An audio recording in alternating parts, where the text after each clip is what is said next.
If you just clicked in this video, you are probably wondering how do you take USMLE exams and want to know the exact steps. In this video, we are exactly doing that.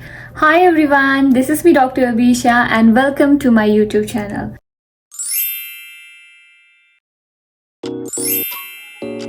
By the end of this video, you will be able to know all the steps that needs to be taken in order to take STEP exams. But before moving on into the video, a little introduction about me. I am Dr. Abisha, I am from Nepal and I am an international medical graduate.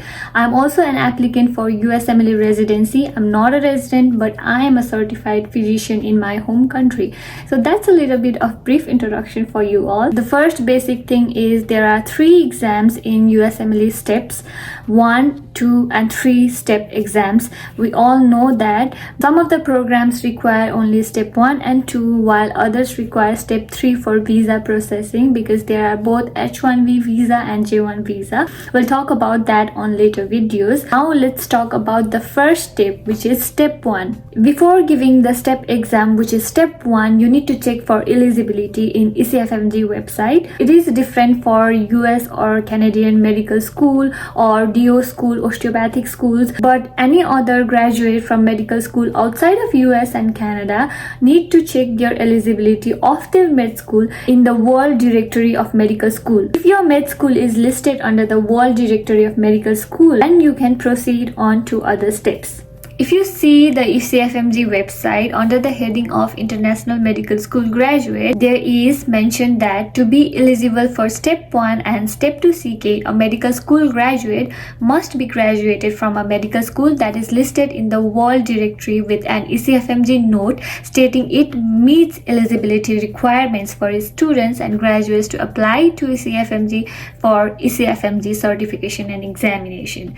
So this ECFMG certification is really important because after giving step 1 and step 2 you need to be ECFMG certified to apply to different programs and everything.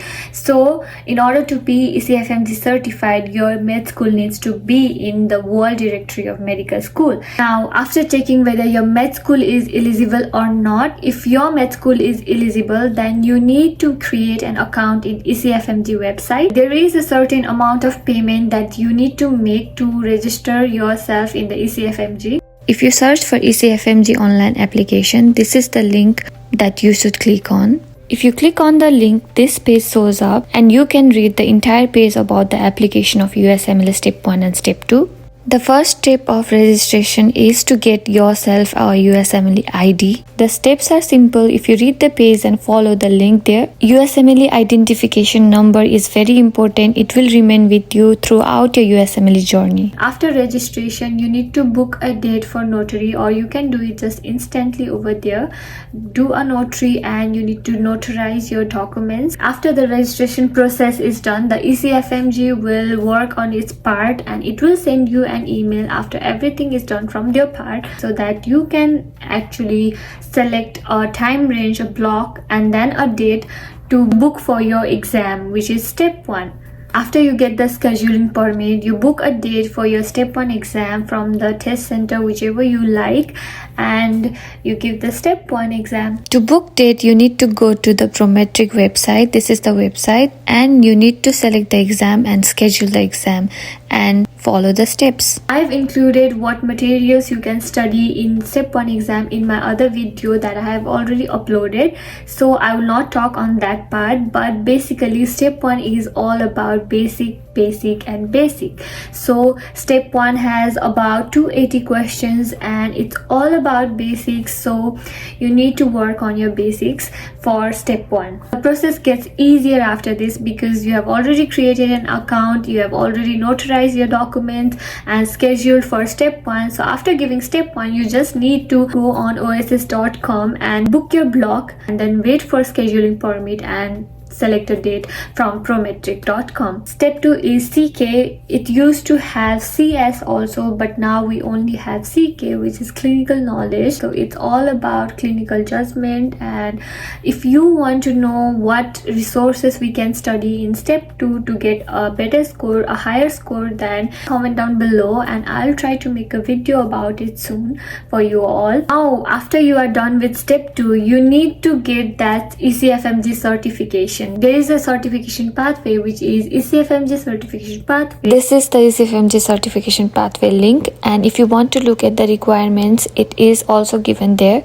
You need to pay a certain amount to open that pathway. In between step 1 exam and step 2 exam, what you can do is open up your ECFMG pathway certification. In order to be certified, you need to have step 1, step 2 and OET. So in order to be certified, you need to have these 3 things: step 1, step 2 and OET exam. What you can do is open up the pathway so that step 1 results goes directly into the pathway. Then you give the OET and you allow the scores to be seen in the ECFMG pathway. Then after you give step 2, it automatically gets uploaded in the ECFMG pathway, and after almost 2 weeks or 2 to 4 weeks, you will be ECFMG certified and they will send you an email. It takes almost 2 to 4 weeks. So after you are certified, your ECFMG certification will be sent at your doorsteps. Now congratulations that you are ECFMG certified. After you are ECFMG certified, what you can do is apply for visa in the US embassy. If you already have visa, that's great. You can either go to the US for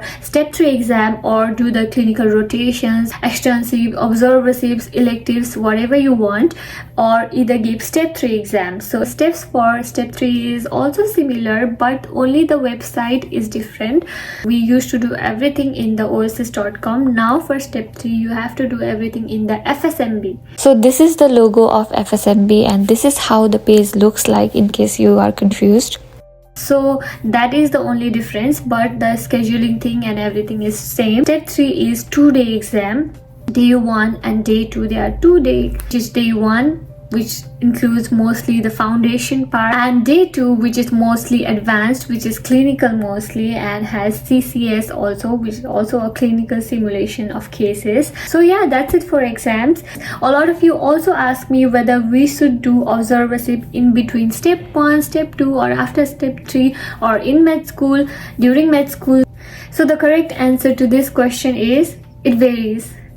A lot of people that I know from my home country have come to the US during their internship and when they were in med school, and many people have come to the US after their graduation, after their med school, to do the rotation, to do the electives. Both of the groups of people have already matched into great programs, so it doesn't matter. But what matters is, of course, graduation year matters a lot. Of course, the quality of rotation matters a lot. So if you want to save up that gap year between your graduation and your residency so that your CV looks great, you can do your electives in your med school. If I knew that we could do electives in med school before, if I had someone like me to tell me that we can do electives in med school in order to build our CV and make a stronger connection with the people, with the programs, I would have definitely done that.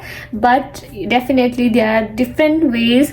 I'm also trying, I'm also an applicant, so I'm still exploring different ways to get into the residency. Everything in this video is my point of view. I'll keep you guys updated.